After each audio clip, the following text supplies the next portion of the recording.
Hi friends, welcome to Vidya Shoban vlogs. இன்றைக்கி என்ன story கேட்க போகிறீங்கன்னா, அக்காவின் ஆளுமை.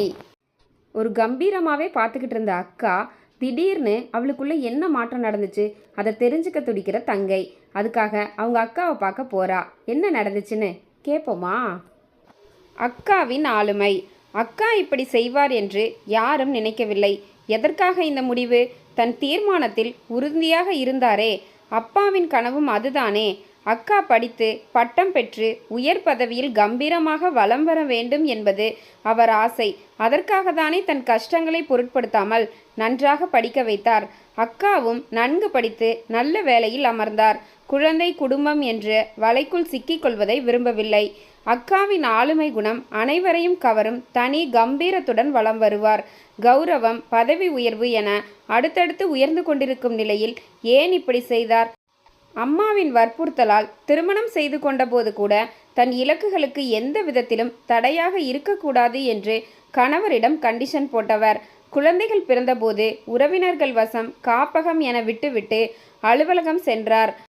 அவர் மகள் திருமணத்தின் போது வீட்டினர் உதவியுடன் அலுவலகம் சென்றபடியே திருமணத்தை நடத்தி வைத்தார். இப்பொழுது எதற்காக வேலையை திடீரென விட வேண்டும்? இன்னும் பணி ஓய்வுக்கு பல வருடங்கள் இருக்கின்றன. அலுவலகத்தின் டாப் போஸ்ட் இன்னும் ஒரு வாரத்தில் வந்துவிடும்.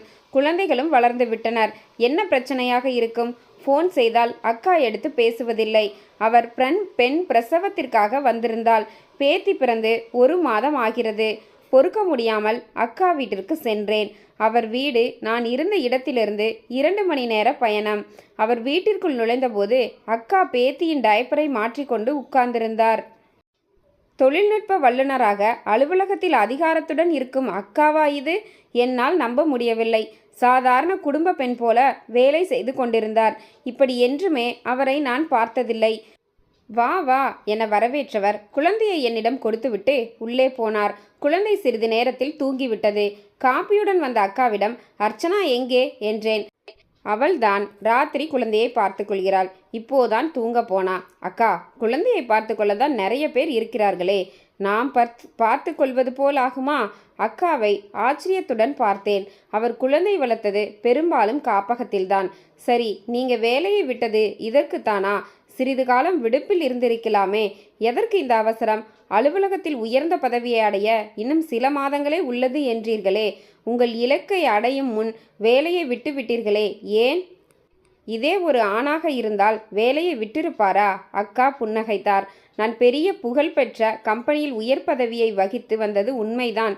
மேலும் மேலும் முன்னேற வேண்டும், எந்த காரணமும் தடையாக இருக்கக்கூடாது என்று என் குழந்தைகளை கூட அடுத்தவரிடம் விட்டுவிட்டு டாப் போஸ்டில் அமர ஓடிக்கொண்டிருந்தேன். அப்பாவின் ஆசையையும் ஓரளவு நிறைவேற்றிவிட்டேன்.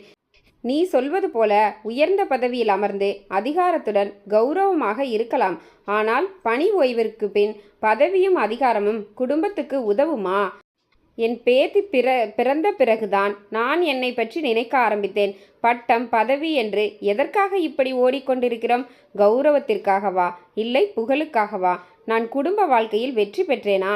குடும்பத்தினரிடம் அன்பும் பாசம் எல்லாவற்றையும் இழந்து விட்டேனோ என்ற எண்ணம் வந்தது.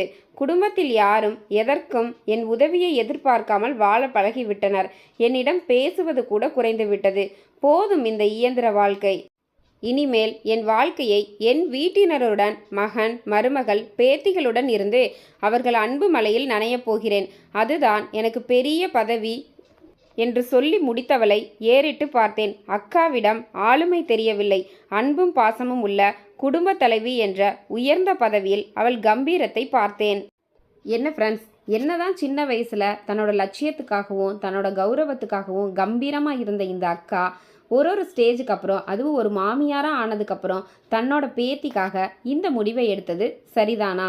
இந்த கதையோட கருத்துக்களை கமெண்ட்ஸில் சொல்லுங்கள். அப்படியே இந்த கதை பிடிச்சிருந்தா மறக்காமல் நம்ம சேனலை சப்ஸ்கிரைப் பண்ணுங்கள். சப்ஸ்கிரைப் பண்ணுறது மட்டும் இல்லை, அப்படியே பக்கத்தில் இருக்க பெல் ஐக்கானையும் கிளிக் பண்ணுங்கள். அப்போ தான் நான் போகிற டெய்லி ஸ்டோரிஸ் அண்ட் விளாக்ஸோட நோட்டிஃபிகேஷன்லாம் உங்களுக்கு வரும். நம்ம சேனலில் டெய்லியுமே ஸ்டோரிஸ் போட்டுட்ருக்கோம். ப்ளீஸ் சப்போர்ட் பண்ணுங்கள். என்ன மாதிரி ஸ்டோரிஸ் வேணும், ஏதாவது நிறை குறை இருந்தால் கமெண்ட்ஸில் சொல்லுங்கள். அப்படியே இந்த கதை பிடிச்சிருந்தா மறக்காமல் நம்ம சேனலை சப்ஸ்கிரைப் பண்ணுங்கள். ரொம்ப பிடிச்சிருந்தா லைக் பண்ணுங்கள், ஷேர் பண்ணுங்கள், கமெண்ட் பண்ணுங்கள். ஓகே, தேங்க்யூ, டாடா, பாய்.